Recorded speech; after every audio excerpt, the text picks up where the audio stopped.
তোমার কাছে ভূতের গল্প শুনতে এসেছি গোপাল দাদু, ওঠো না। এইভাবে গোপাল দাদুর ঘুম ভাঙানো যাবে না, বুঝলি?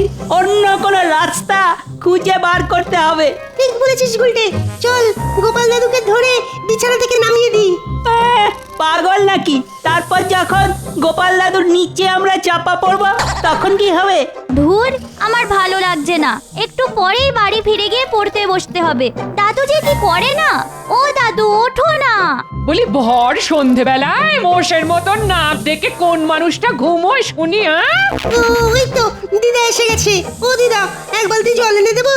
দে তো, তাই দে। এই নাও। এ কি, গোপাল দাদু যে এখনো ঘুমোচ্ছে।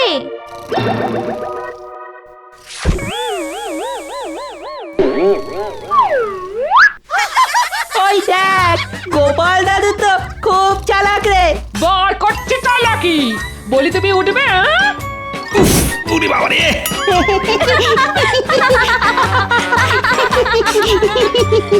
হাস হাস, দাদুর কষ্ট দেখে হাসবি বই কি? এই চুপ চুপ, দাদু রেগে গেছে।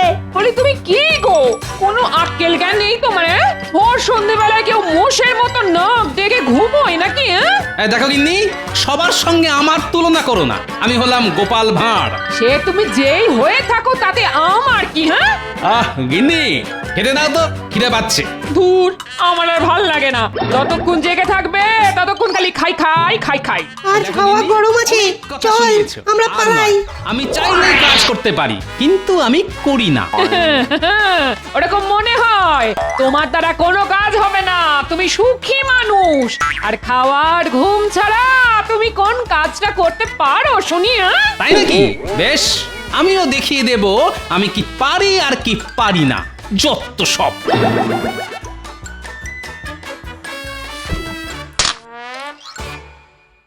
ও মা, কত কত মোহর। এত মোহর কোথা থেকে না বলে সরালে শুনি? কেন আমি সৎ পথে উপার্জন করতে পারি না বুঝি? কি বললে? তুমি সৎ পথে উপার্জন করেছো? হাসালে গো, হাসালে। এতে এত হাসির কি আছে? হ্যাঁ, আমি মহারাজের কাছ থেকে 2 কাঠা জমি চাষের নাম করে নিয়ে সেই জমিতে গরিব চাষিদের দিয়ে ধান চাষ করিয়েছি। ফসলের একটা ভাগ ওই চাষিদের দিয়ে বাকিটা আমি আমার ট্যাঁকে ঢুকিয়ে নিয়েছি। বলো কি, 2 কাঠা জমির ধান বিক্রি করে চাষিদের ভাগ দিয়েও তোমার হাতে এত মোহর থাকলো? ওটাই তো আমার বুদ্ধি গগিন্নি। আমি চাষিদের খুবই সামান্য ভাগ দিয়েছি, বুঝেছো? ও তাই বলো? তাই এটা তো ভালো রাস্তা বার করেছো পয়সা উপার্জন করার। সেটাই তো। এবার থেকে এইভাবে মহারাজের কাছ থেকে চাষের নামে জমি নিয়ে গরিব চাষিদের দিয়ে চাষ করিয়ে নেব। ওদের ভাগ কম দিলেও ওরা ভয়ে প্রতিবাদ করবে না, আর তার ফলে আমার চুরি কেউ ধরতে পারবে না। যাক, এত দিনে তোমার মাথার গোবরগুলো শুকিয়ে ঘুটে হয়েছে। গিন্নি আমার প্রশংসা করলো না অপমান করলো কিছুই বুঝতে পারলাম না। যাকগে, আমি আমার কাজে মন দিই। জয় মহারাজ কৃষ্ণচন্দ্রের জয়। জয়। বসো বসো, সবাই যে যার জায়গায় বসে পড়ো। আরে আরে, এ আমি কাকে দেখছি? এই যে গোপাল। আপনি ঠিক দেখেছেন মহারাজ। গোপাল এবার থেকে রোজ সময় মতন রাজসভায় আসবে। সে কি, রোজ দেরি করে আসার অভ্যাসটা এত সহজে পাল্টে ফেললে গোপাল? হ্যাঁ, আগে পাল্টাতে বাধ্য হলাম সেনাপতি। কেন কেন বাধ্য হলাম কেন বলছো? কারণ আমার গিন্নি মনে করে খাওয়া আর ঘুম ছাড়া আমি আর কিছুই পারি না। তাই আমি আমার গিন্নিকে দেখিয়ে দিতে চাই আমিও চাইলে মাথার ঘাম পায়ে ফেলে কাজ করতে পারি। বাবারে বাবা, গোপাল করবে কাজ আর চেয়ে দেখবে গিন্নি। মহারাজ, এই আনন্দে পুজো দিন, খাওয়ান সবাইকে সিন্নি। হ্যাঁ হ্যাঁ তাই দেব। গোপাল রোজ রাজসভাতে সময় মতো আসলে আমি সত্যি সত্যি পুজো দিয়ে সবাইকে সিন্নি খাওয়াবো। আগে পুজো দেওয়ার দরকার নেই মহারাজ, তার বদলে আমাকে 2 কাঠা জমি দিন। আমি ওই জমিতে চাষ করে গিন্নিকে দেখিয়ে দেব আমিও কাজ করতে পারি। এই রে, এ কি আমার খুঁজে বার করা পথে গোপালও হাঁটছে দেখছি। গোপালও যদি আমার মতন মহারাজের কাছ থেকে জমি নিয়ে চাষ করে তাহলে মহারাজ আমার চুরি ধরে ফেলবে। না না, এ আমি কিছুতেই হতে দেব না। আচ্ছা বেশ মন্ত্রী, ধান চাষের জন্য যে 2 কাঠা জমি আমার থেকে নিয়েছিলে সেই জমিতে তো ধান কাটা হয়ে গেছে। এবার তাহলে ওই জমিটা তুমি নাও গোপাল। একদম নয়, আমি ওই জমিতে আবার চাষ করব মহারাজ। আবার শুরু হলো। ওই শয়তান মন্ত্রীটার জ্বালায় একটা ভালো কাজও করা যায় না। ভালো কাজ করতে হলে অনেক পরিশ্রম করতে হয় গোপাল, ও সব তোমার দ্বারা হবে না। তুমি বরং বাড়িতে গিয়ে ঘুমিয়ে পড়ো। তাই নাকি? তা আপনি চুরি করা ছেড়ে কবে ভালো কাজ শুরু করলেন শুনি মন্ত্রীমশাই? দেখি সামান্য 2 কাঠা জমি নিয়ে গোপাল আর মন্ত্রীর মধ্যে যুদ্ধ লাগলো দেখছি। মুখ সামলে কথা বলো গোপাল। ওই জমিটা আগে পাথরে জমি ছিল। আমি নিজে ওই জমির পাথর সরিয়ে লাঙল দিয়ে জমিটা চাষের উপযুক্ত করেছি। তাই ওই জমিতে আমি ছাড়া কেউ চাষ করবে না। কিন্তু জমিটা তো মহারাজের। মহারাজ আমাকে অনুমতি দিয়েছেন ওই জমিতে চাষ করার। আপনি বারণ করার কে শুনি? দেখেছেন মহারাজ, দেখেছেন তো গোপাল কেমন মুখে মুখে তর্ক করছে। তোর বাবা, তুমিও কম যাও না মন্ত্রী। তোমরা দুজনেই সমান। তোমাদের এই সাপে নেউলে সম্পর্কটা না জীবনেও ঠিক হবে না। আমি তোমাকে দেখে নেব গোপাল। আগে আয়নার সামনে দাঁড়িয়ে নিজেকে দেখুন মন্ত্রীমশাই। আহ চুপ, দুজনেই চুপ। আমি দুজনকেই ওই জমিতে চাষ করতে দেব। হ্যাঁ, দুজনকেই চাষ করতে দেবেন? সেটা কেমন করে? ওই 2 কাঠা জমির মধ্যে তুমি 1 কাঠা জমিতে চাষ করবে গোপাল, আর বাকি 1 কাঠায় করবে মন্ত্রী। তারপর ফসল উঠলে সেই ফসল আমার উপস্থিতিতেই তোমরা বিক্রি করবে। যে ফসল বিক্রি করে সবচেয়ে বেশি পয়সা উপার্জন করতে পারবে তাকেই আমি পরের বার থেকে ওই 2 কাঠা জমিতেই চাষ করতে দেব। বাহ বাহ, দারুণ বুদ্ধি বার করেছেন মহারাজ। লড়াই করে জিতে নিতে হবে জমি, এটাই ভালো। এবার গোপাল জিতবে না মন্ত্রী মশাই জিতবে সেটাই দেখার বিষয়। গোপাল কোনোদিন হেরে যায়নি, এবারও হারবে না। দেখা যাবে। এত সহজে আমি তোমাকে ছাড়বো না গোপাল, এই বলে দিলাম। দাঁড়াও গোপাল, এবার দেখাবো তোমাকে মন্ত্রীর বুদ্ধি। তোমার ফসলে আগুন ধরিয়ে দেব, তারপর দেখব কিভাবে তুমি ফসল বিক্রি করে আমার থেকে বেশি পয়সা উপার্জন করতে পারো। আমার নাম মন্ত্রী। এত সহজে আমি ওই 2 কাঠা জমি হাতছাড়া হতে দেব না। আমার নামও গোপাল ভাঁড়। আমিও দেখব জমির ফসল বিক্রি করে মন্ত্রীমশাই কিভাবে আমার থেকে বেশি পয়সা উপার্জন করে। এটা শুধু গিন্নিকে আমার ক্ষমতা দেখানোর জন্য নয়, সবার সামনে গোপাল ভাঁড়ের বুদ্ধি আর শক্তিকে প্রমাণ করার জন্য আমাকে মাথার ঘাম পায়ে ফেলে জমিতে কাজ করে ফসল ফলাতে হবে। না হলে আমার মান সম্মান একেবারে ধুলোয় মিশে যাবে। আরে ওটা আমাদের মন্ত্রীমশাই আর বটা ঘটানা। নিশ্চয়ই আমার বিরুদ্ধে নতুন কোনো চক্রান্ত করছে। না, আমাকে শুনতে হবে ওরা কি নিয়ে আলোচনা করছে।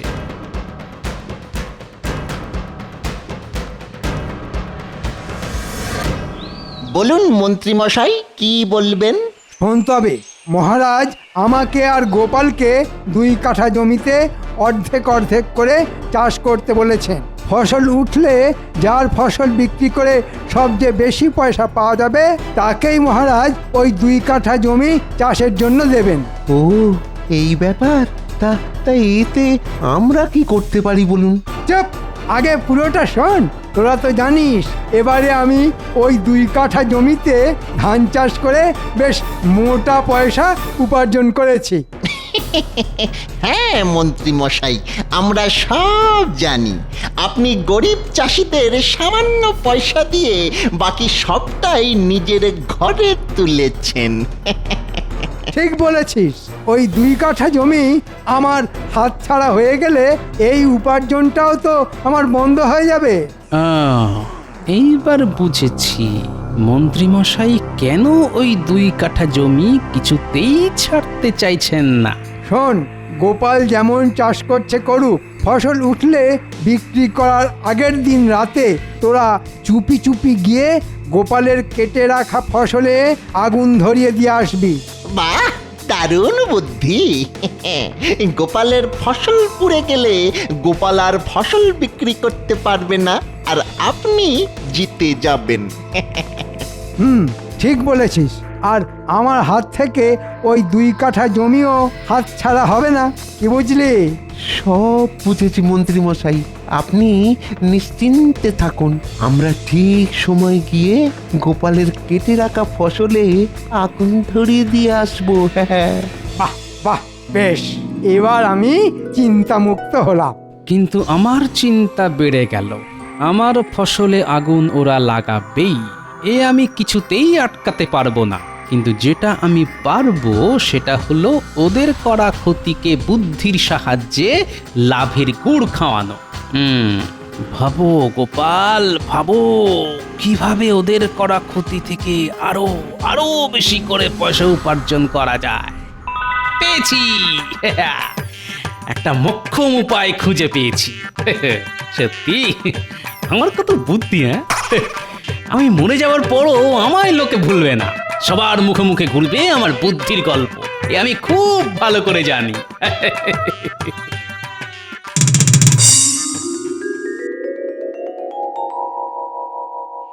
ভালো করে কাজ করো গো, এবার যাতে আগের থেকেও অনেক অনেক বেশি ফসল হয়।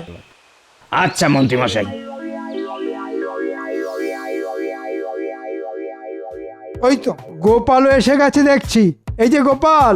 আগে বলুন মন্ত্রী মশাই। তোমার লোক কই? এই তো আমার নাতি নাতনিরা, ওরাই আমার সঙ্গে চাষের কাজে হাত লাগাবে। হ্যাঁ, তাই নাকি? তা তুমি তোমার ভাগের জমিতে কি চাষ করবে শুনি? কই তোমাদের সঙ্গে কোনো চারা গাছ দেখতে পাচ্ছি না। আগে আমি ঘাস চাষ করব মন্ত্রী মশাই। ঘাস চাষ? জমিতে ঘাস চাষ করে করবে কি শুনি? কেন, বাজারে বিক্রি করব। লোকে গোপালের জমির ঘাস কিনে নিয়ে গিয়ে নিজেদের পোষা গরু ছাগলকে খাওয়াবে। চাইলে আপনিও আমার জমির ঘাস কিনে নিয়ে যেতে পারেন।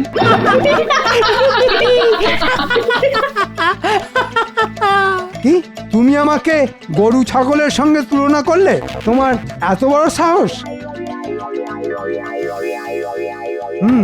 দাঁড়াও না গোপাল, সে তুমি ঘাসই চাষ করো আর ধান। আমি তোমার ফসলে যখন আগুন লাগাবো বলেছি তখন লাগাবই। হ্যাঁ, নে নে নে, আর দাঁড়িয়ে থাকিস না, তাড়াতাড়ি মাঠে খুঁড়ে জল ঢেলে দে, তারপর আপনা আপনি ঘাস গজিয়ে যাবে। আমাদের আর বিশেষ কিছু করতে হবে না রে।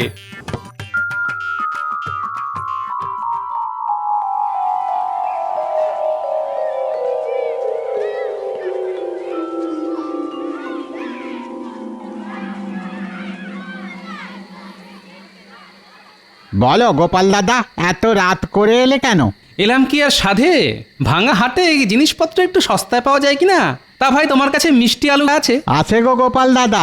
কতটা জমিতে চাষ করবে শুনি? ওই ধরো 1 কাঠা জমির কিছুটা অংশে, পুরোটাতে নয়। তাহলে এটাতে হয়ে যাবে। এই না, ধরো ধরো ধরো ধরো।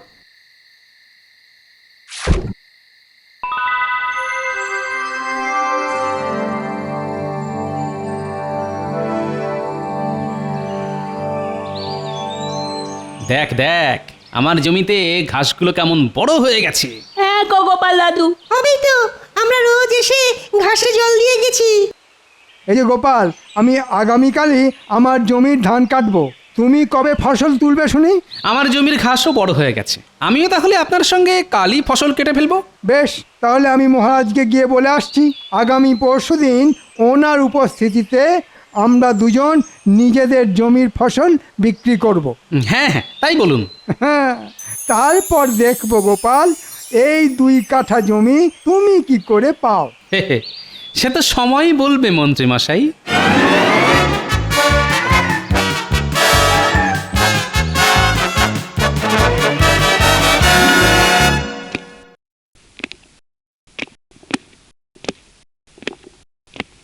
মহারাজ আগামী পরশু আমি আর গোপাল দুজনেই নিজেদের জমির ফসল বিক্রি করব। আমি সেটাই আপনাকে জানাতে এলাম। বেশ বেশ, আমি তাহলে পরশুদিন সকাল সকালই তোমাদের জমিতে পৌঁছে যাব। আচ্ছা মহারাজ। তা মন্ত্রী, তোমার চাষবাস কেমন হয়েছে শুনি? আগে খুব ভালো মহারাজ। আর গোপালের? আর কি বলবো মহারাজ, গোপাল ওর ভাগের 1 কাঠা জমিতে ঘাস চাষ করেছে। হ্যাঁ, ঘাস চাষ? ঘাস চাষের কথা তো আগে কখনো শুনিনি। তাহলেই বুঝুন মহারাজ, পরশু আমি জিতবো এই বলে দিলাম। না না না না, গোপাল নিশ্চয়ই কিছু না কিছু একটা ফন্দি এঁটেছে। এত বোকার মতো কাজ করার লোক তো গোপাল নয়।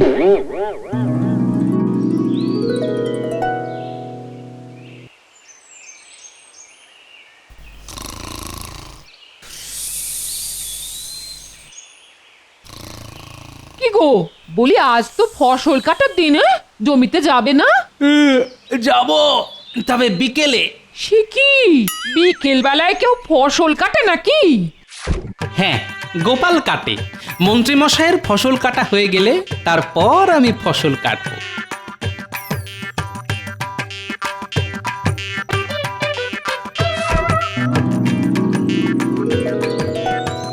কাজ হয়ে গেছে মন্ত্রী মশাই। যা ভেবেছিলাম তার থেকে বেশি ফসলই হয়েছে। তোরা ভালো কাজ করেছিস। তোদের আগের বারের থেকে 5 পয়সা করে বেশি দেব। মাত্র 5 পয়সা? এত খাটনি করে? চুপ, বেশি কথা বললে ওটাও পাবি না, উল্টে 5 পয়সা কেটে নেব। যা, ভাগ ভাগ এবার। ওরে বাবা রে, আর কথা বাড়াসনি, পালা পালা। এদিকে গোপাল এখনো ফসল কাটতে এলো না। আজ রাতে গোপাল ফসল না কাটলে আমি ওর ফসলে আগুন জ্বালাবো কেমন করে?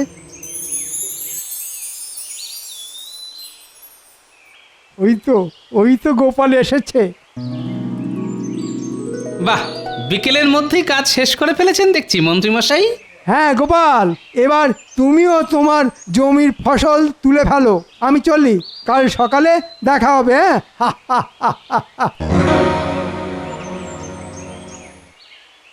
চল, এবার হাত লাগিয়ে ঘাসগুলো কেটে ফেলি। আর আলু? চুপ, এখন কোনো কথা নয়। আচ্ছা গোপাল দাদু।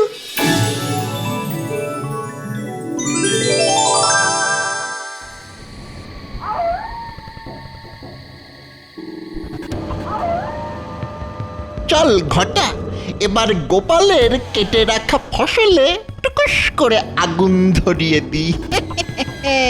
হ্যাঁ হ্যাঁ হ্যাঁ, চল চল।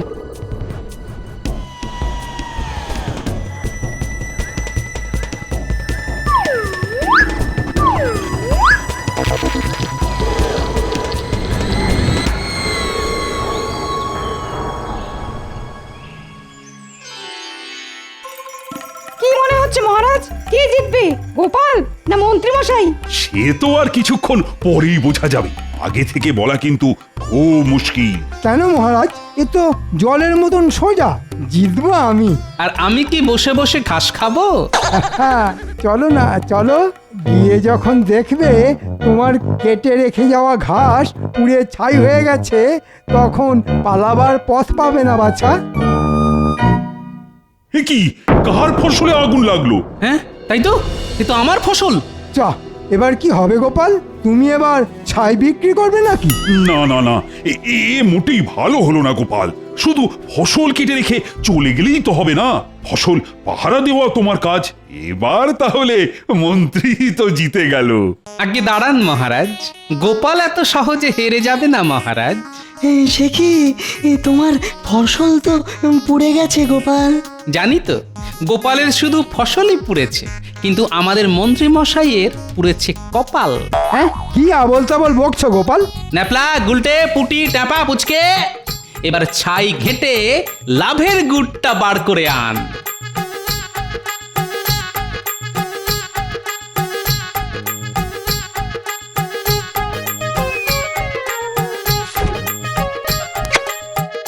আহ, সুন্দর পুড়েছে। হ্যাঁ, এসব কি গোপাল? আগে আপনি আমার ফসলে আগুন লাগিয়েছেন, আর আমি সেই আগুনে আমার জমিতে চাষ করা মিষ্টি আলু পুড়িয়ে নিয়েছি। এবার মিষ্টি পোড়া আলু বিক্রি করে আমি আপনার থেকে বেশি পয়সা উপার্জন করব। সে কি, তুমি তো ঘাস চাষ করেছিলে? সেটা তো আপনার চোখে ধুলো দেওয়ার জন্যে। ওই ঘাসের ভেতরে ছিল আমার বসানো মিষ্টি আলু গাছ। আর গতকাল রাতে আমি আর আমার নাতি নাতনিরা এই মিষ্টি আলুগুলো মাটি থেকে তুলে ঘাসের মধ্যে ঢুকিয়ে রেখেছিলাম। রাতে বটা ঘটার লাগানো আগুনে শুধু ঘাসই পোড়েনি, সঙ্গে পুড়েছে আমার চাষ করা মিষ্টি আলু। ছি ছি মন্ত্রী, তাহলে তাহলে তুমি পরিকল্পনা করে গোপালের ফসলে আগুন লাগিয়েছো? না মানে, হ্যাঁ মানে মানে শুধু আমার ফসলে আগুন নয়, গরিব চাষিদের দিয়ে মন্ত্রীমশাই চাষ করিয়ে তাদের প্রাপ্য পয়সাও দেননি। চাষি ভাইরা, হ্যাঁ মহারাজ, গোপাল দাদা ঠিক বলছে। মন্ত্রী মশাই বলেছেন মুখ করলে আমাদের সব পয়সা কেটে নেবেন মহারাজ, তাই আমরা ভয়ে চুপ করেছিলাম।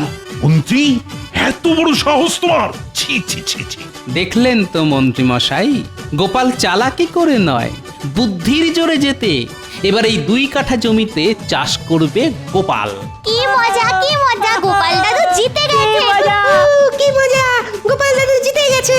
মহারাজ, আর কোনোদিন এরকম করব না। না না না না, আমি তোমাকে ছাড়বো না মন্ত্রী। ওরে বাবা রে, ওরে বাবা রে। বুদ্ধির খেল দেখালো গোপাল, আর মন্ত্রী মশাইয়ের পুরল কপাল। বাবারে বাবা, গোপাল বড্ড চালু। কই, আমাকেও দিন তো একটা পোড়া মিষ্টি আলু। জয় গোপালের জয়।